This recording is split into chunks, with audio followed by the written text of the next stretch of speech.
What if I told you there's a sound in the ocean so loud? Scientists thought it came from a sea monster. In 1997, researchers picked up a mysterious underwater noise in the Pacific.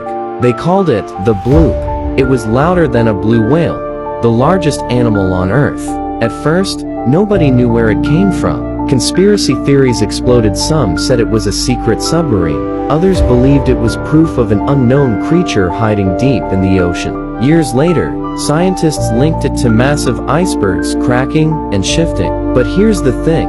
No one has ever recorded another sound like it since.